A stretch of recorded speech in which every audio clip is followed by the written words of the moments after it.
eu sou o Caleb e 2019 é o ano do podcast no Brasil. Oi, eu sou a Juliana e eu prometo que em 2019 eu vou parar de ler livros só pela metade. Meu nome é Luana e eu tava com saudade de gravar podcast. E você está ouvindo O Nome do Livro. Acertamos de primeira hoje, hein? Você vê? Tanto tempo depois. Estamos entrosados. Acho que é um bom sinal. E o que é o nome do livro, Caleb?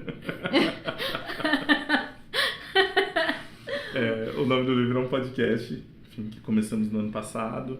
A nossa ideia é falar de literatura do nosso jeito. Que é o jeito certo. Quero deixar isso claro aqui. Nosso jeito, o jeito a gente tá tentando fazer com uma certa periodicidade um pouco maior. Estamos aí no Spotify, em alguns agregadores. E a gente tá, enfim, tem também o nosso Facebook / O nome do livro. E o e-mail. O nome do livro, podcast, @gmail.com. Repita. É o nome do livro, podcast, @gmail.com. Dicas, sugestões, reclamações, elogios, por também, favor. gente, a gente quer ser amado também. Biscoiteiros presentes. E estamos aqui então no nosso primeiro podcast do ano, né? Primeiro de muitos. Primeiro de muitos. Como foi o ano novo de vocês? Cara, o meu foi tranquilo. assim. Foi de boa. Só no primeiro dia do ano a gente ignora a vida, né? Mas estamos aí para encarar. Acho que talvez uma das coisas legais de 2019 seja que, pelo menos para mim, a leitura tá fluindo assim, com algumas coisas. E acho que vai ser bom encontrar um pouco de refúgio nos livros, né? Porque ano passado foi triste, ano né? passado foi difícil. Foi. Né? Nossa, a partir de outubro, assim, as minhas leituras... O meu acho que foi até antes, viu, cara? Assim, acho que sim também. Porque foi tudo muito carregado, né? Assim, foi um ano muito pesado, né? Total. Assim, e se a gente pensa, a gente teve, sei lá, tipo, Copa, e a Copa parece que foi há 5 Nossa, anos. parece que foi há muito tempo. Sim, sabe? Tipo, e acho que o ano passado, pelo menos na leitura, não foi muito... foi tudo muito arrastado, né? Sim, foi um ano muito tenso, né? Difícil de você parar e se concentrar e ler e fugir um pouco do mundo, Mas nem por isso deixamos aqui de fazer, então, A gente tá aqui pra fazer o nosso programa de melhores leituras. Acho que é sempre uma boa dica, né? Um bom jeito de começar. Sim. A gente vai fazer, em vez dos 3, a gente vai fazer 4. Sim. Né? Barrocos diferentões. Exatamente. Já achei de top 5, top 10, top 3, a gente vai fazer o top 4. Exatamente. No próximo ano a gente faz o top 6. Puta, vai ser muito legal. Eu tô esperando daqui 2 anos fazer top 8. Top 8 vai ser tipo demais. É um tema bem diferente, né? Ninguém faz isso. Assim. Totalmente verdade. inédito É um conteúdo que você só vê nesse podcast maravilhoso mesmo. Né? Acompanha a gente aí que vocês vão ver mais dessas coisas por esse ano que vai chegar. Bom, eu vou começar falando então de um quadrinho. É um quadrinho independente da Bianca Pinheiro, que chama Alho Poró, que foi lançado no final de 2017, né? Eu li no comecinho do ano passado, de 2018. E é um quadrinho que eu não consigo definir em palavras o que está acontecendo naquele quadrinho, assim. É muito impressionante. Eu gosto muito da Bianca Pinheiro. Ela tem mais alguns outros quadrinhos. Ela é mais, talvez tenha ficado mais famosa pela série Bear, né? Que é um quadrinho super fofo, né? Super divertido, de comédia mesmo.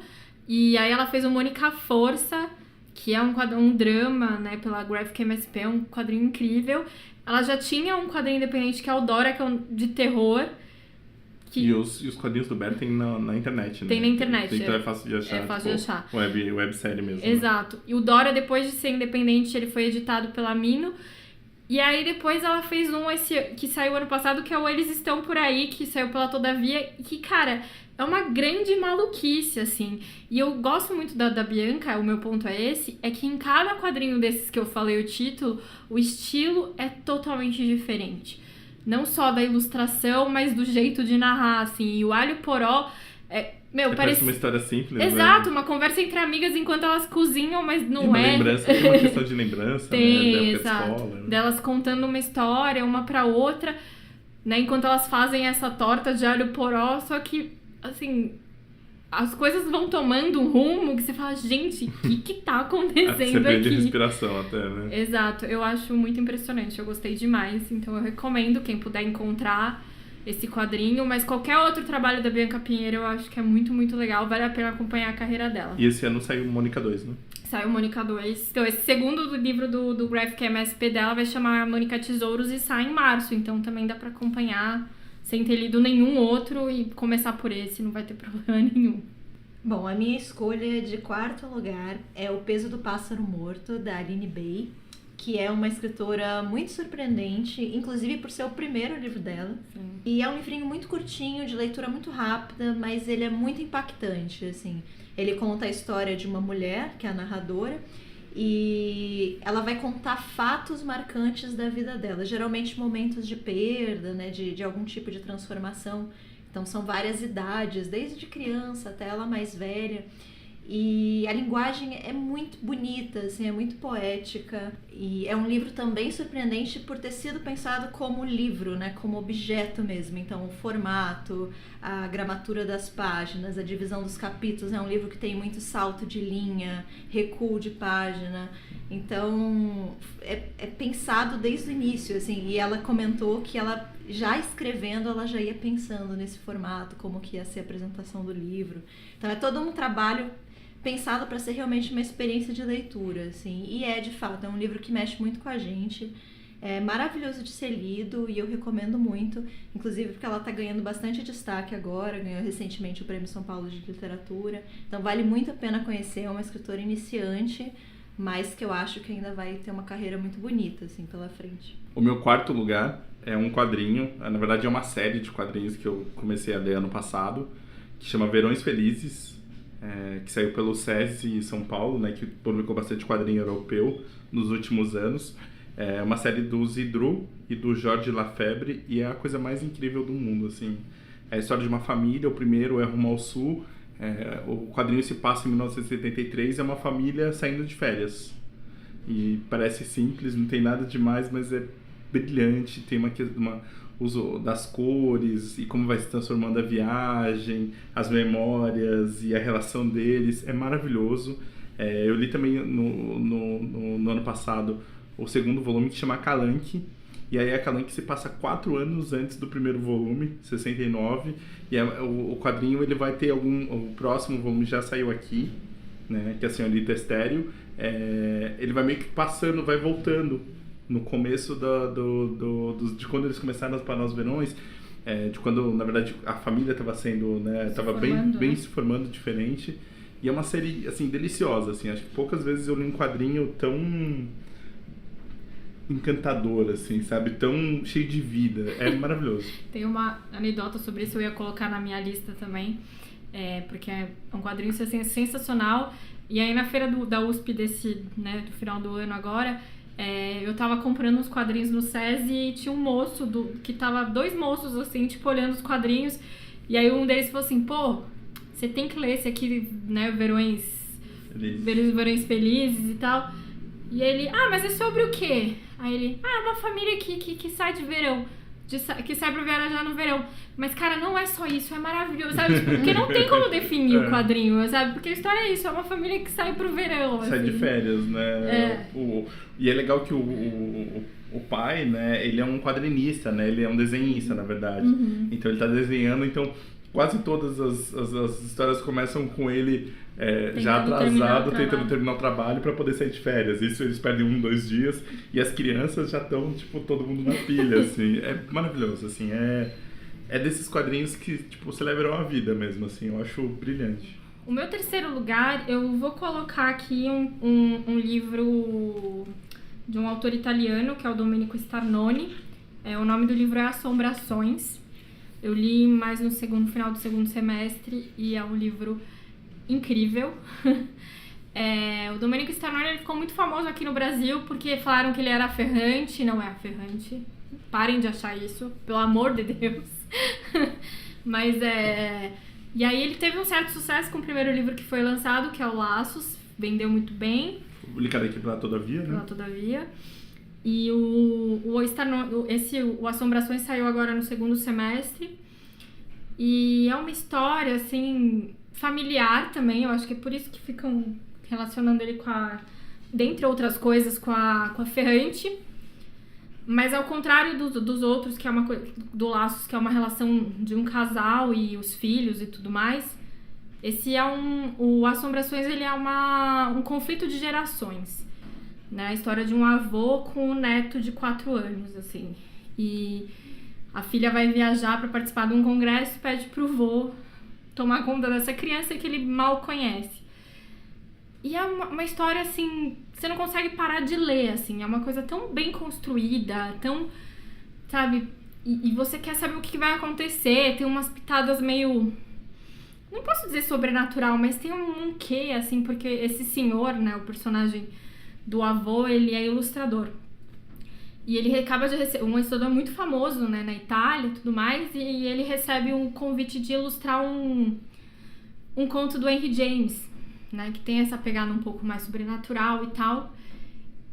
E aí parece que meio que o conto vai entrando no livro, não o conto em si, mas as ilustrações que ele tá pensando entram no livro, né, na narrativa, e a personalidade da criança vai mudando. Enfim, é uma história sensacional. Eu acho que vale a pena conhecer. Bom, antes de falar do meu terceiro lugar, eu acho que eu preciso explicar como que eu defini a minha lista, né? Qual é o meu critério de escolha? Provavelmente nenhum, né? Não trabalhamos com critério.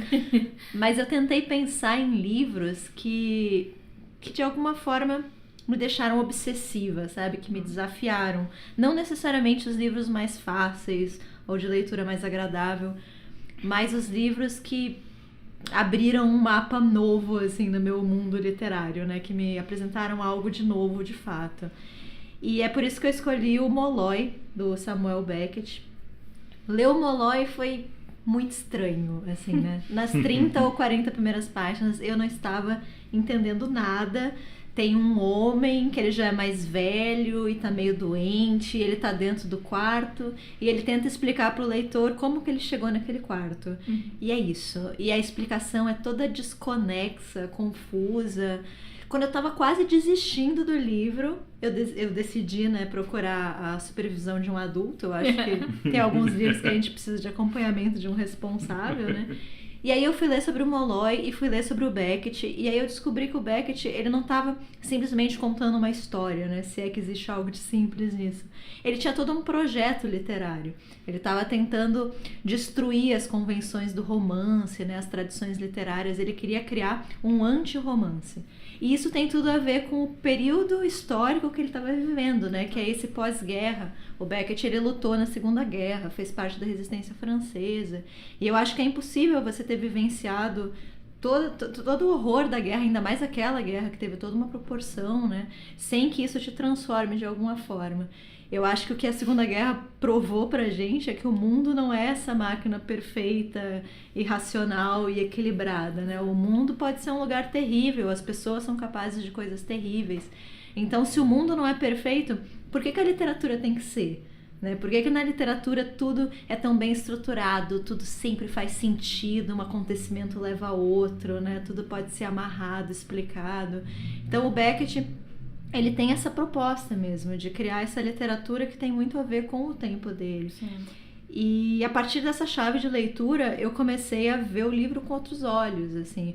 É muito curioso você pensar um cara que está negando as formas do romance, qual tipo de romance que ele vai criar, né? Quais as soluções que ele encontra, como que ele constrói a narrativa, os personagens. Então, assim, nossa, foi uma experiência incrível, eu gostei demais do Molloy, me fez pensar um monte de coisa em relação à literatura, como essa nossa noção de literatura, né, de que a literatura é capaz de dar conta desse nosso mundo, ela é ilusória, né, como a literatura também é limitada, as palavras são limitadas. Então foi uma puta experiência. Depois eu ainda li mais 2 livros do Beckett, assim, foi um autor que mudou muita coisa na minha cabeça. Então, por mais difícil que seja, e é difícil de fato, foi difícil até o final, mas eu recomendo muito conhecer o trabalho do Beckett, porque é um autor fascinante, assim. A gente leu ano passado pro clube, né, o Esperando Godot, que foi antes dessa... Sim. Você leu o Molloy, né? E já tinha essa ideia também do teatro, né? Que ele fazia justamente absurdo, o né? absurdo, né? Que era meio depois da guerra, o que fica, né? Sim. Tipo, não tem muito... São personagens que estão esperando alguma coisa e nada acontece. E nada acontece. Né? Porque a vida é assim. Tanto que eu fiquei bem perturbado, né, esperando o Godot, assim, porque é isso, né? Você tá ali, você fica ali angustiado com eles e você percebe que talvez você tá como eles, né? Um pouco, né? Tem uma questão de esperar e tal. É esse vazio mesmo, né? Como a gente tem expectativas em relação aos livros, à literatura, de que tudo vai se resolver, de que Vai tudo ser tem amarradinho, e que né? tudo tem um motivo por trás e tal. E na verdade a literatura também é arbitrária, né? Então é muito louco assim, a experiência de ler Beckett. É diferente de tudo. Mas vale muito a Eu também pena, achei assim. bem e difícil, né? Não achei fácil, assim. Sim, Não. Mesmo sendo uma peça, assim, eu acho que foi bem mais tranquilo que o Molloy, sim. né? No sentido de a proposta, né? Sim, Acho que- a peça, até por ser mais curta, Isso, né? sim. Tem um Tem texto uma visual, mais né? Tem uma dinâmico. Tem essa visual da dinâmica é. da... Sim. Mas eu fiquei bem... Achei bem... E um cara que se aventurou por todas as formas. Ele escreveu peça de teatro, ele escreveu romance, ele escreveu programas pra televisão, então... Cara, imagina A um língua programa é de diferente, televisão né? do Beckett, cara, que coisa... Não, a questão da língua, né? Dele abandonar e começar a escrever em inglês, né? Ele Contrário, né? Ele abandonou O inglês pra escrever em francês. né? E ele fazia suas próprias traduções pro livro. É muito... Que é. Ele, se eu não me engano, Molloy é o primeiro livro que ele escreve em francês. Posso estar errada, mas eu acho que sim. E aí ele justificava, né, a escrita do Molloy em francês, dizendo que o francês permitia que ele errasse mais. Né? Tipo, no inglês ele sabia o que era uma coisa bem escrita em inglês, porque era a língua materna dele. Então ele conhecia todas as fórmulas, todas as frases de efeito, tudo isso. Uhum. E escrever numa língua que não é a sua língua materna te permite a escrever melhor sem estilo. Né? E ele Que queria... conceito, né? Porque o autor sempre tá atrás de um estilo, né? Sim. E é maluco isso, né? Dizem, existe um certo boato, né, que fala que ele queria escrever sem estilo até para se distanciar da figura do Joyce. Sim. Ele era contemporâneo de Joyce, os dois chegaram inclusive a ser amigos. Os dois são irlandeses, né? Sim, os dois são irlandeses. E o Joyce, ele era o cara da forma, né, o virtuoso máximo, assim. E o Beckett percebe isso e percebe que ele não tem como competir com o Joyce e que ele vai ter que ir por um caminho diferente. De outra forma, Isso. né? E aí ele vai justamente pro caminho da vanguarda. Então é mais rico ainda, porque você pensa que eram dois autores geniais convivendo próximos, sendo até amigos, assim. Sim. Como essa literatura irlandesa, ela é incrível, assim. Tipo, um país tão pequeno, mas que tem autores deslumbrantes. Eu lembro que eu tentei ler o Murphy e não conseguia, assim, me deu uma agonia. Assim, tipo, logo nas 10, 15 páginas, parecia que eu tinha lido 1000 páginas e eu falei, não, depois eu volto. E o Murphy é da primeira fase, então, porque ele tem 3 fases, né? Que aí vai piorando. Sim, não, É uma tipo, é isso, experimentação, né? tipo, O Murphy é da primeira, o Molloy é da segunda, e eu li o livro da terceira fase, que é o Companhia, que aí ele Aí já descamba de vez, assim. loucaço, Já é um personagem sem corpo, uma voz que fala com ele do nada. Não, e você tinha comentado no teatro que ele tem tipo um monólogo de 1 minuto, não Sim. tem uma coisa assim? O teatro vai diminuindo o tamanho das peças até que ele chega nessas peças de 1, 2 minutos, assim. É a Imagina forma... você paga o no- ingresso por brincadeira. Mas aí ele já era famoso, já podia, já. Mas mesmo assim, tem que ser muito famoso. Pô, mas ele foi famoso, velho. Mas é um autor que super vale a pena, assim, eu recomendo muito a experiência. Mas vão com o espírito preparado, porque vai ser louco, vai ser Uma diferente. grande viagem. É uma assim. grande viagem. O meu terceiro lugar é um quadrinho também, da Graphic MSP, que foi lançado ano passado. E foi, acho que talvez o mais impactante das graphics, né? Acho que já chegou no 20º título, 18º já tá por aí. título, enfim. Que é o Jeremias Pele, do Rafael Calce e Jefferson Costa. E assim, foi muito impactante. Assim, o Jeremias é um personagem que a gente já conhecia, né? Mas é secundário? Sempre foi secundário, acho que nunca vi história mesmo sobre ele. Lembrava só dele da boininha vermelha, né? Uhum. E o Jefferson Costa e o Rafael, eles fizeram um trabalho, assim, muito impressionante. Acho que eles mostram uma história sobre preconceito, sobre perda da inocência, sobre como às vezes o mundo é cruel. E quando eu terminei de ler, eu lembro que eu terminei chorando e a minha vontade era dar de presente para todas as pessoas que eu conheço, assim, o Jeremias, porque ele é um garoto que na escola, quando perguntam para ele o que ele quer ser, ele fala que ele quer ser astronauta. E a professora meio que fala, não, você vai ser astronauta, meio diminui o sonho dele e ele fica... Sim. Ele fica muito mexido com aquilo. E os pais dele, enfim, tentam conversar e mostrar um pouco como o mundo é. Tem uma cena com o pai dele e você sente meio que tudo ali meio guardado, assim, sabe? Meio preso na garganta mesmo. E o preconceito, quando vem pro Jeremias, é devastador, assim, sabe? Ele fica... Se dá conta que isso existe. De que existe, de que isso aconteceu com ele, né? Lá e acontece em outros momentos. Enfim, é um quadrinho desses, acho que talvez um dos mais importantes e relevantes da Graphic MSP. E eu acho demais, assim, eu acho o trabalho...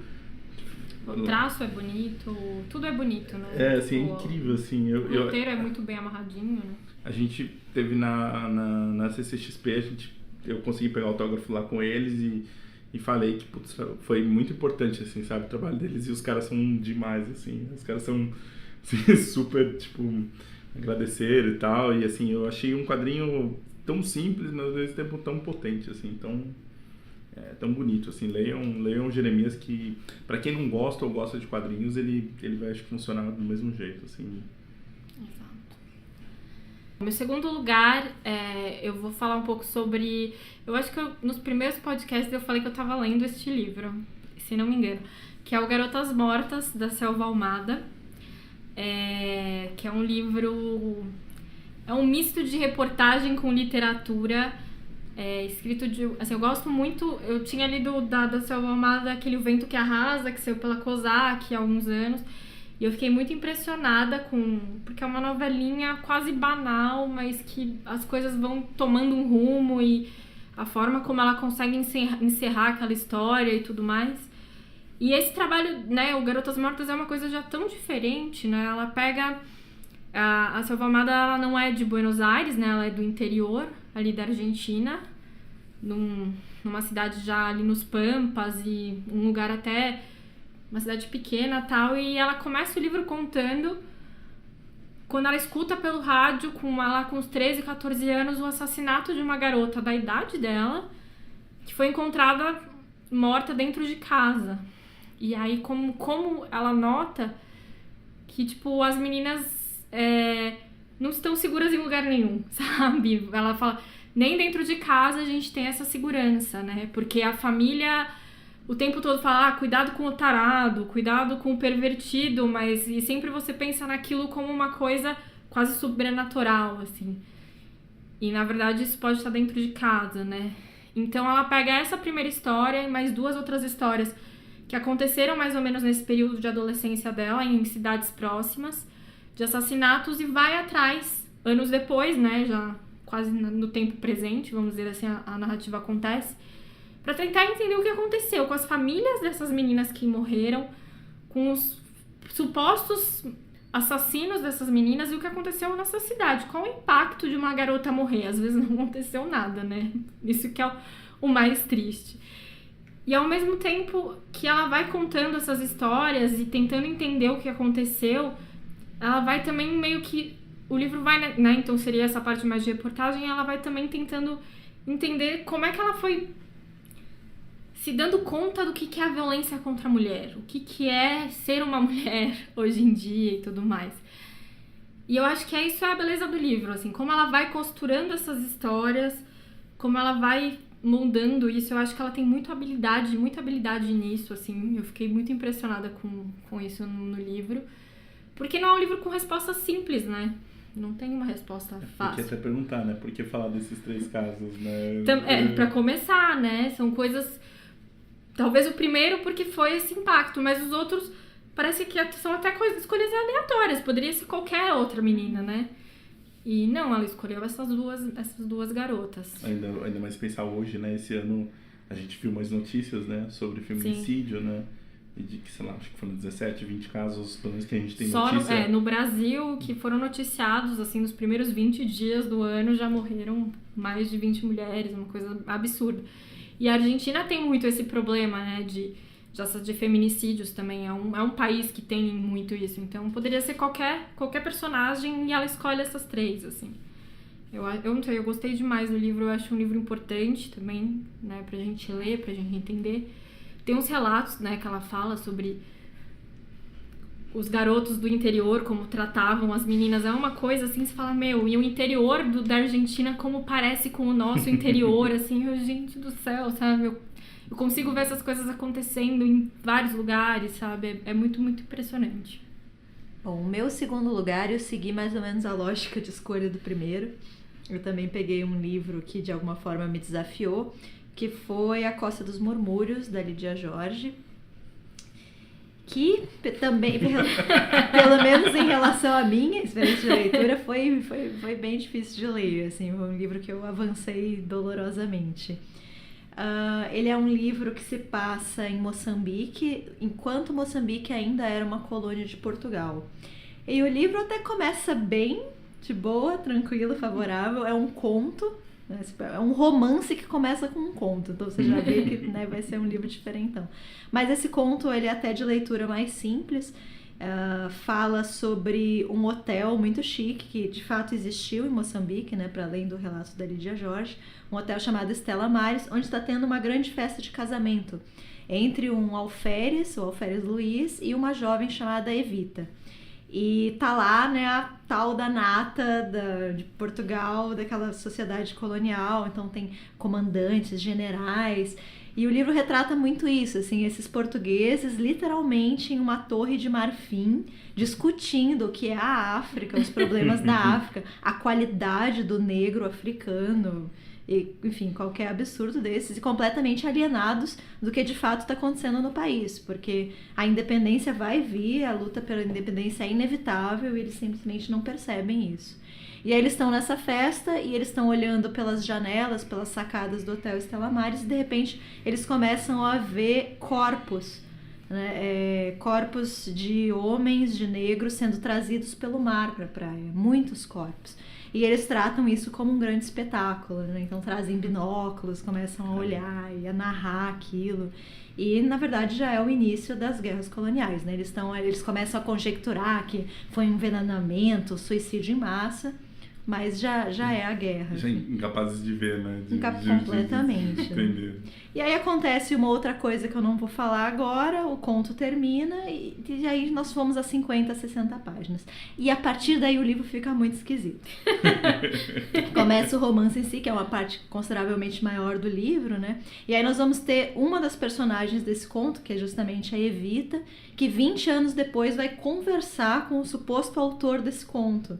E vai contestar o que ele escreveu. Será que isso que você escreveu aconteceu bem assim? Não é assim que eu lembro. Você tirou esse personagem, mas esse personagem eu acho que era importante. Você acrescentou esse personagem, mas ele não era bem assim. E é como se ela estivesse questionando um relato oficial, né? E é muito interessante que é uma mulher fazendo esse questionamento, né? Uma mulher que naquela sociedade era considerada uma figura totalmente acessória, né? Ninguém iria perguntar sobre política ou sobre a guerra para uma mulher, ainda que elas também vivessem aquela realidade, também estivessem inseridas naquele contexto. E a Lídia Jorge vai contestar isso, né? O que são esses relatos oficiais? Quem conta essas histórias? Por que razão as histórias são contadas dessa forma? Sim. E pior é que assim, você tem então o conto, que é o relato oficial, você tem a Evita questionando esse relato oficial, e aí de vez em quando a fala da Evita, que é em primeira pessoa, fica em terceira pessoa. Okay. Então é como se alguém já tivesse se apropriado do relato dela e também estivesse contando uma história por cima da história. A história, na verdade, 3 versões quase da história, né? Veio sobrepondo. E esse é o ponto, né? O que é a versão da história? Né? Como essa escolha da história que vai ser contada, o recorte, quem é o narrador, o olhar que você vai ter a história, como isso é arbitrário, né?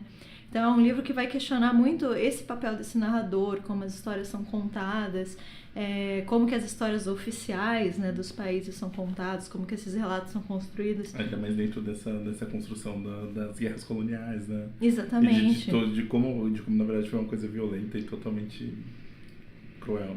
Sim, e todas as justificativas também que levaram para aquela dominação, porque existia uma justificativa ideológica, né, para os portugueses estarem ali, dominarem aqueles territórios, enfim. Então é um livro que vai falar sobre muitas coisas complexas, sobre essas relações coloniais, sobre feminismo, sobre escrita, sobre literatura. E é um livro, assim, muito difícil, que, como eu falei, eu avancei nele muito lentamente. Como a Evita, ela tá puxando as coisas de memória, então ela se engana, ela erra os nomes, ela volta atrás. Então é um relato bem confuso, mas que está justamente simulando isso, né? A memória, a oralidade, como é que você lembra das coisas. Então tem muito essa coisa da memória também. Enfim, é um livro, assim, que apesar de estar sendo difícil de ler, eu não conseguia parar de pensar na história. E eu acho que esses são os livros que realmente impactam a gente. Total. É aquele livro que você não consegue parar de pensar no assunto, não consegue parar de conversar sobre ele, né? Então, assim, por mais que eu tenha a noção de que provavelmente eu não entendi nem metade do que estava sendo escrito ali, foi um livro que me impactou muito. E eu achei a Lídia Jorge uma autora interessantíssima. Além de todas essas camadas de abstração, ela também tem uma linguagem muito poética, muito simbólica. Então você extrai muitas coisas dali e eu recomendo demais. Assim, é uma autora maravilhosa para se ler. O meu segundo lugar na verdade, eu tô pagando uma dívida histórica aqui. Fale sobre isso. O meu segundo lugar é Amiga Genial, da Helena Ferrante. Amiga Genial, a Juliana, antes antes da modinha da Ferrante Ele Fever. me falando isso, parece que sou eu que reivindiquei esse Não, lugar. não é, mas é que você já tinha falado antes, bem antes, você tinha ficado impactada. E eu quando não li quando tudo era mato ainda, sabe? Quando não tinha série da HBO nem nada. A Juliana já tinha falado. É que eu li no frenesi maluco, assim, foi uma coisa bizarra. Quando você leu já? em 2015, 16? Então, é que assim, por conta do Leia Mulheres, a assessora da Globo, que era a Stephanie na época, ela falou, a gente vai lançar um livro sensacional, vocês precisam ler. Então, o livro ia sair, um mês antes a gente recebeu o livro. E eu li no fim de semana que eu recebi, assim, e eu fiquei maluca. Foi um troço bizarro. Então você leu antes do lançamento. Eu li antes do lançamento. E aí eu não podia falar nada. Eu falei assim, não vou, né, porque vai que... Aí eu falei, vai que vai sair uma exclusiva, alguma coisa. Eu fiquei quietinha na minha, assim. Aí quando saiu o livro, gente, é isso tudo mesmo, é maravilhoso, sabe? Tipo, foi por aí. Eu acho que aqui no Brasil saiu em 2015 ou 2016, eu não lembro. Não me lembro. Foi 15. Eu sei que foi nesse esquema.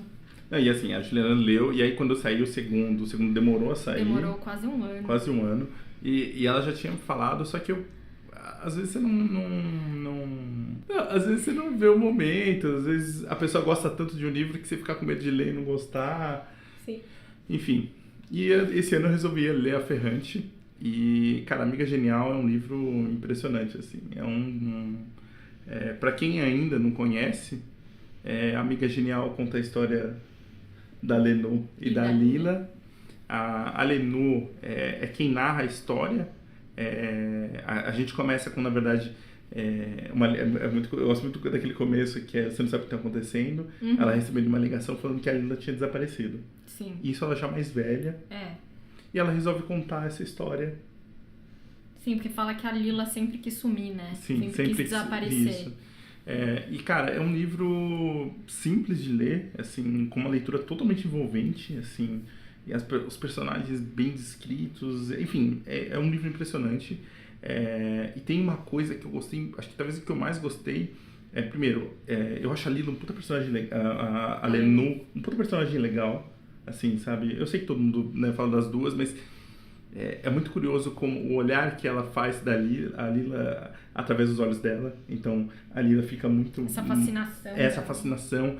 E a Lila tem essa coisa meio tipo gênio indomável do mal, assim, uma coisa meio brilhante, mas ela é meio... Endiabrada.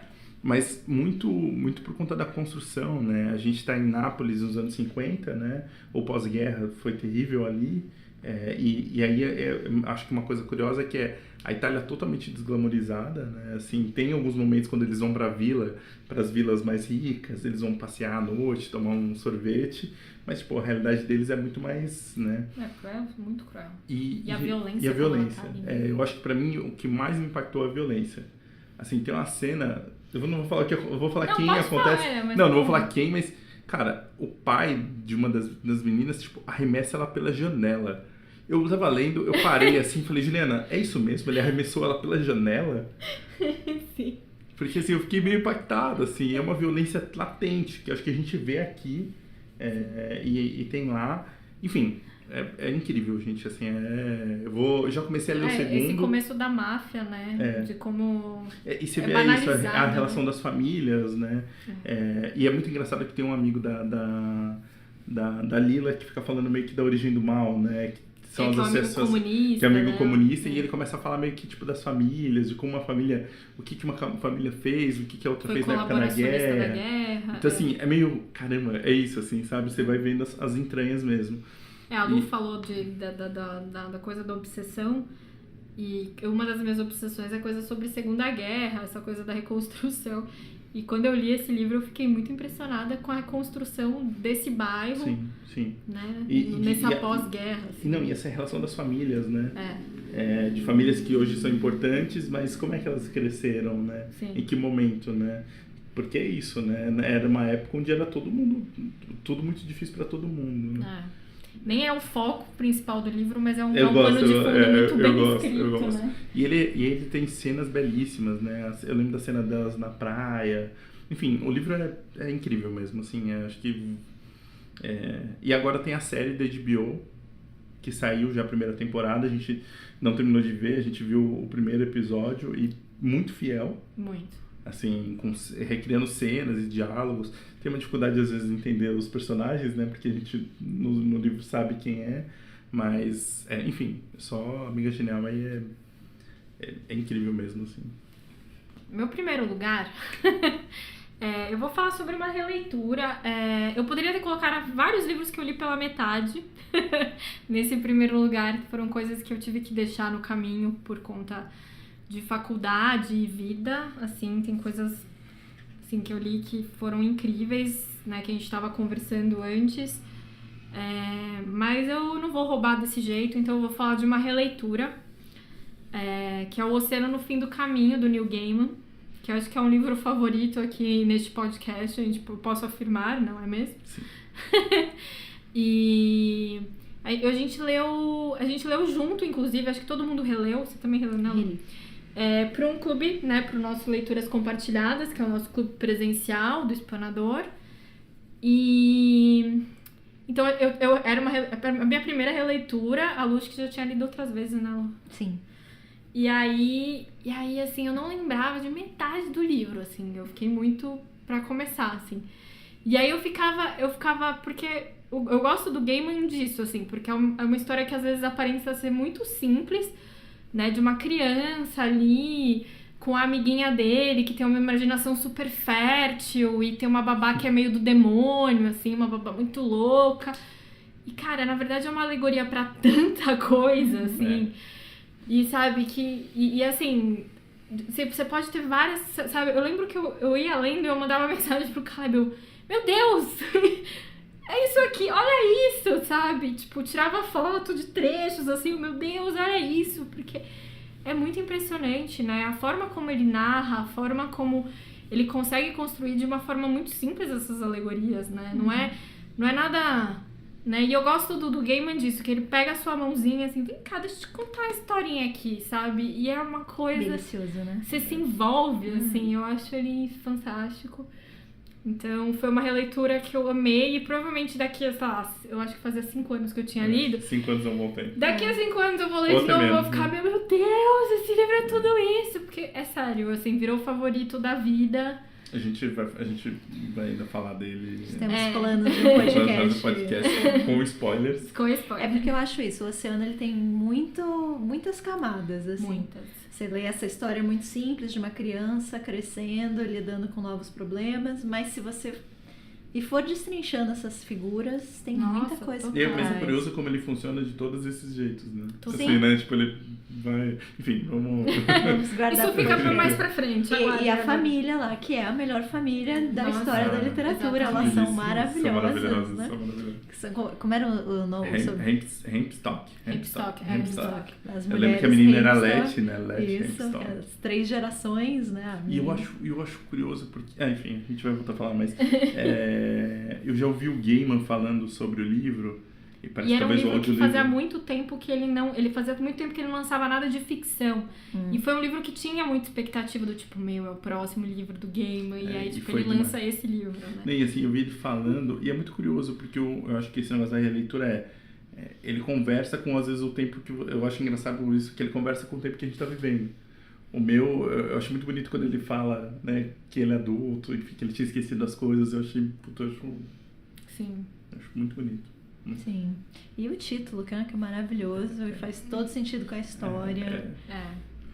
Combina, né? De um jeito... A gente tem que fazer esse podcast aí sobre... Todo mundo aqui. Apaixonadas.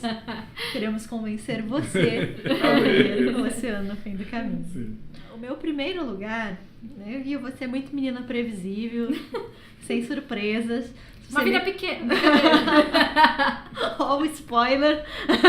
Sem graça, né? Eu vou falar de um livro que eu já falei em um monte de podcast, já falei pra muita gente, que é o Memórias de Porco Espinho, do Alain Abancourt. Eu sabia. Tem que ser ele, né? Eu não sei o que falar sobre o Memórias de Porco Espinho, que eu ainda não tenha falado, né? Mas vamos lá, o Alain Abancourt é um autor da República do Congo, né? Ele veio aqui para a Flip, foi um dos autores convidados, foi assim que eu conheci o livro. E mais uma vez a minha leitura favorita vem da seleção da Flip, o que tem sido uma constante aí para mim nos últimos anos. O livro tem 2 personagens principais, que é esse Porco Espinho, que narra a história, né? Pausa para Porco Espinho narrando a história, uma ideia muito maravilhosa. E tem um ser humano, que se não me engano se chama Kibandi. E esse Porco Espinho é o duplo animal desse ser humano.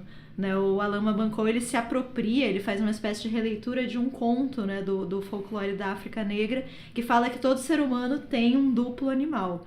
E esse duplo animal é uma espécie de servo desse ser humano. Né? Então, o porco-espinho é incapaz de recusar as ordens do mestre dele.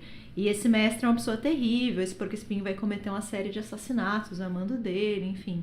É um livro que, obviamente, fala sobre relação de escravidão. Tem alguns trechos que são muito chocantes, assim, por exemplo, quando o porco-espinho questiona se ele realmente tem uma alma, se ele tem algum direito de viver longe do seu senhor, assim, umas coisas muito fortes.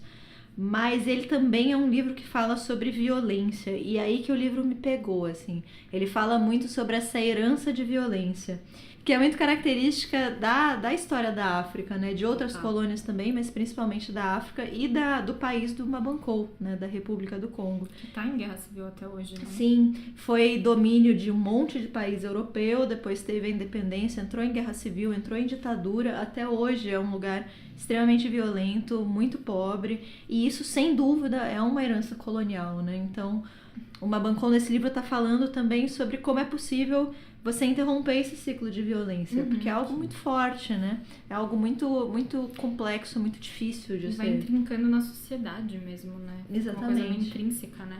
E é muito incrível pra mim que o livro ele é muito curtinho, ele tem acho que 120 páginas, ele é escrito num tom fabular, num tom muito simples, assim, é uma leitura muito gostosa, mas ele tem essas camadas, assim, ele tá falando, ele tá tratando de coisas muito sérias e muito, muito relevantes e muito impactantes. Então é muito incrível que um autor com tão poucas páginas consiga criar uma obra pra mim tão complexa, assim. E isso dele misturar folclore africano com cânone, ele vai citar a Bíblia, citar outros livros, né, cânones da literatura mundial. É muito bom, e o Mabankou é uma figura maravilhosa, a mesa dele na Flip foi muito, muito divertida. E, enfim, é um livro que eu recomendo demais, assim, foi uma das minhas melhores leituras do ano, sem dúvida, e mexeu demais comigo. Nessa da mesa da Flip, como a Luana é uma pessoa elegante, ela não vai falar, né? Mas é que foi muito divertida, porque o José Luiz Passos, que é um autor maravilhoso, brasileiro, né? Que era o mediador, ele conseguiu um fantoche de porco-espinho e boa parte da mesa foi feita com ele, tipo, o porco-espinho fazendo... O porco-espinho entrevistando. Foi muito legal. Cara, foi uma puta sacada, foi sensacional. Sim. E ainda mais foi só com ele, né? Era uma mesa só dele, né? Isso eu achei legal da Flip também, né? Trazer uma voz totalmente nova pra gente. A gente não sabia quem era esse homem, que é conhecido como... O Beckett. Olha só, pega esse... Lembrei disso agora. Olha aí, minha lista toda faz sentido, gente. Ele é Fechou. chamado do Beckett africano. Nossa, e todos os livros que você falou, eles têm uma coisa de estilo, porque o da Aline Bay também brinca com o estilo, né? Sim. Faz todo E sentido. com a coisa de narrador também, É né? verdade. Acho que foi o meu ano de questionamento sobre narradores. Inclusive da figura do narrador, né? Exato. Você vai dar a Sim. narração para um porco-espinho É. que tá representando esse lado de opressão, né? A gente falou disso no podcast do narrador, né? Que justamente às vezes Verdade. ser um porco-espinho narrador justamente dá essa liberdade da crítica ser até um pouco mais ferina, Contundente, um pouco mais né? contundente. Temos esse Incisiva, podcast, recomendo pra vocês, que é o nosso podcast de narradores estranhos. Sim. E o Memórias de Esse ficou Porco-Espinho. bem legal. Tá lá, esse ficou bem legal.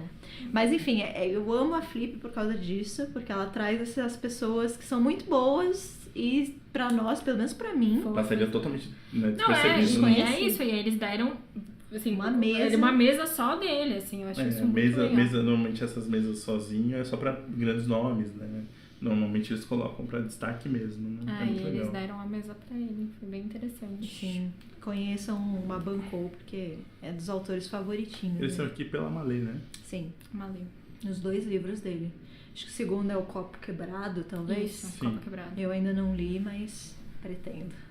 Planos, metas 2019. Aguarde, né? Aí eu gosto tanto quanto esse, vai ser o livro que eu vou citar em todos os podcasts. O meu primeiro lugar é o meio polêmico. Polêmico. Mas me impactou muito, assim, também foi estranhamente foi o livro do Clube de Janeiro, né? Foi um livro de 800 páginas, que é Uma Vida Pequena, da Hanya Inagihara.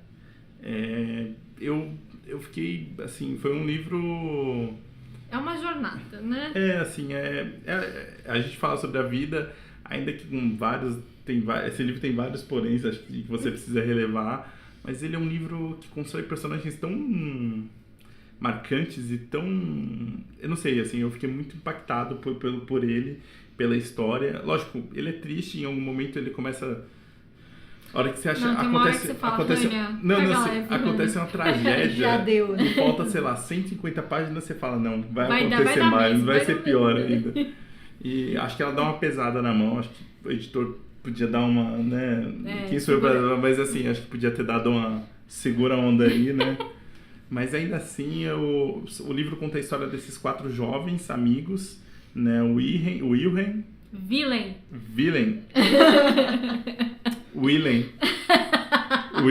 O Will. O JB, o Malcolm e o Jude. O Wilhelm, o Will, ele é um aspirante ator, né? O JB é meio artista, nascendo no Brooklyn, às vezes fala umas merdas, né, e tal. O Malcolm Malcolm é um arquiteto que, enfim, não tá muito feliz no que ele tá fazendo. E o Jude é um advogado.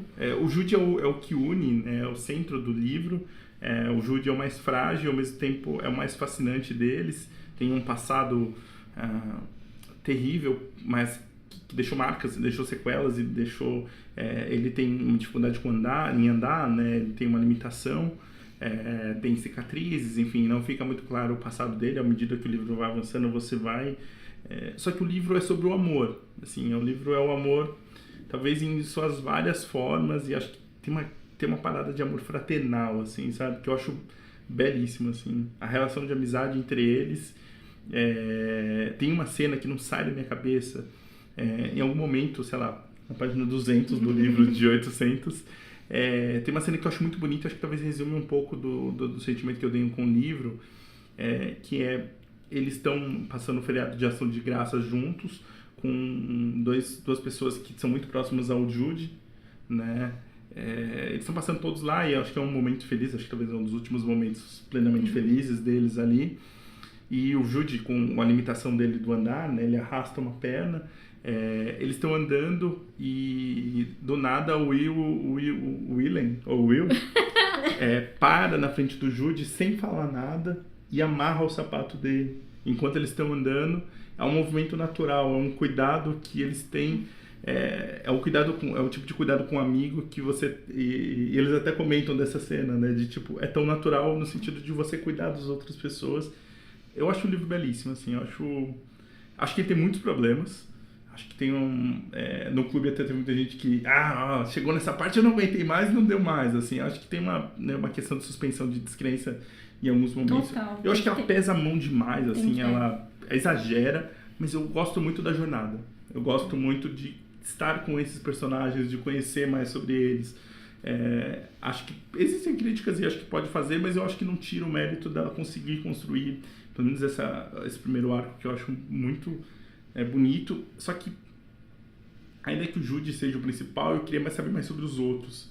Em algum momento ela meio que descarta os outros, não descarta os outros, mas no começo o que parecia mais equilibrado entre eles, meio que vai só pro Jude. A gente entende porque ele é o principal, é o que vai ligar, mas a vida do Jude é tão desgraçada que você fica meio... Chega, não vai consigo pro mais, outro. assim, não consigo mais. E eu lembro que eu tava lendo o livro, chega nessa parte que eu escrevi mais ou menos, e eu falo que é a parte feliz, porque a minha vontade era assim, já tinha sido pesado ali, a minha vontade era, eu parei, eu tentei ler esse livro no ano retrasado, eu cheguei nessa parte, eu queria que a Juliana lesse, parei nessa parte que eu falei assim, tá feliz, eu não quero eu não quero começar a parte ruim, não, e voltei só no ano passado. E pra mim ele foi um livro muito importante, assim, muito. Não, ele estaria também, acho que na minha lista, né? Eu gosto muito dele, apesar de ver muitos exageros da Dona Amélia, Ela assim. E fora o tamanho, né? Podia ser menor, né? Podia. 200 páginas menos ali com menos sofrimento, acho que seria... Podia. Não, dá uma ajudada, né? Que tem um membro aqui do grupo que fez cara feia pro livro. Só tava torcendo a nariz aqui. Se o primeiro lugar do Caleb não aparecer no podcast... eu assumo a responsabilidade. O Caleb não teve primeiro lugar, né? Sempre problemas técnicos. Perdeu a gravação, talvez, acontece. Mas você odiou o livro, assim, abre seu coração. Olha, eu não sei se... Ódio é uma palavra muito forte, né? Sim. Mas eu, de fato, não gostei. Eu acho que ela pesa demais, assim. Pensa em qualquer desgraça, qualquer uma. Seja muito, muito imaginativo. Tem no livro. Eu fico muito impressionada. Tem cenas lá que, assim, fica até difícil de você falar assim, pô, mas... Não é possível, ele tá sofrendo? Não, mas ele vai... Mas não é possível. Eu concordo com você, eu gosto da questão dos amigos, mostra essa Nova York também, eles em início de carreira, tipo, crescendo, eu acho isso muito legal, eu gosto de livros com essa dinâmica, mas o meu ponto é que assim, quando você coloca, quando você cria um livro muito, de um tom só, muito monocórdio, tem algum momento que você fica anestesiado. Então eu acho que é tanta tristeza, pesa tanta mão que teve um momento que eu já não sentia mais nada. Você não consegue ficar nem emocionado, né? Sim, porque eu já tinha chegado no meu limite, assim. Porque ela passa, né? Ela faz o que...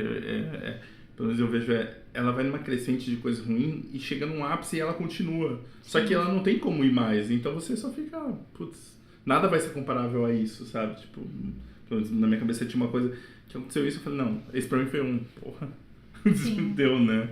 Eu acho que eu falei isso no clube, até que teve um momento que a minha diversão era adivinhar a próxima desgraça. Eu ficava pensando o que vai ser. E você adivinha uma hora lá, né? Sim. Tem uma hora que acontece uma coisa muito absurda e você adivinha, né? Não adivinha, mas você fala, tipo, vai acontecer mais ou menos isso. Né? Tá muito alegre. Vai dar uma merda aqui, né? Então, eu relacionei muito com o livro com outro livro, com outro que a gente também leu pra janeiro no clube, que é O Que Eu Amava, da Siri Hustvedt. Não sei falar esse nome, mas enfim. Que também, eu acho que assim, pra quem quer um livro sobre uma construção de amizade, sobre essa Nova York, tem até a própria questão da arte que Uma Vida Pequena fala, e não quer tanta desgraceira, apesar de ter umas desgraceiras, porque a vida é triste, às vezes acontece, né? Eu acho que O Que Eu Amava pode ser sabe, tipo, Bela Gil, você pode trocar uma vida... Que eu amava é maravilhoso, né? Eu acho um puta livro, assim. Melhor escrito. Enfim, tem todo... Mas, assim... E aí tem muito essa mesma pegada, assim. Então, eu acho que quando eu li, assim, eu já... Olha só, tal. Eu gostei muito do Vida Pequena. Mas em vários momentos eu falei, Fera, você tá exagerando, amiga. Sabe? Segura esta onda. Mas... Não, e é isso, 800 páginas, né? Eu fico pensando, realmente um editor faria uma diferença, assim, né? Dar uns cortezinhos ali. Porque assim, daria pra você diminuir o tom e fazer meio, tipo, beleza, vai. E diminui mesmo, né? É difícil ler um livro de 800 páginas hoje em dia que Puta, na página 300 já começa a desgraça, vem mais 500 páginas de tristeza. Né? É difícil, né? Não é? Pra mim, chegou um momento que eu tava fazendo metas de leitura, senão isso eu ia abandonar, sabe? Tipo, hoje eu vou ler 40 páginas. Sim. Senão... Mas é muito bom mesmo. Que eu amava. Que eu amava é muito bom. É muito bom. Só uma coisa, A Vida Pequena foi publicada pela editora Record e o Que eu amava da Companhia das Letras. É. Só isso que dá pra encontrar. Dá. Bom, eu acho que tá bom de indicação, não é mesmo? Hoje não vamos ter, então, os nossos quadros fixos, né? Não. Porque já recomendamos livros o suficiente. E pra não recomendar coisas, o Brasil já tá aí pra mostrar pra gente que não tá fácil, né? Então, acho que vamos Esse ficar ano só vamos precisar muito dos livros, Sim. dos amigos dos livros. Refúgios. E se vocês quiserem indicar alguma pauta, sugerir, enfim, dar dicas, reclamações, entra na nossa página do Facebook, o nome do livro. Exato. E aí, enfim, fala com a gente em qualquer post, manda Estamos mensagem. precisando muito de ideias para podcasts. Sim, então, se sim. você tem uma grande ideia aí, Fala com a gente. compartilhe. Por favor. E a gente vai postar com mais frequência, então logo logo a gente tá aí, tá bom? Fiquem atentos.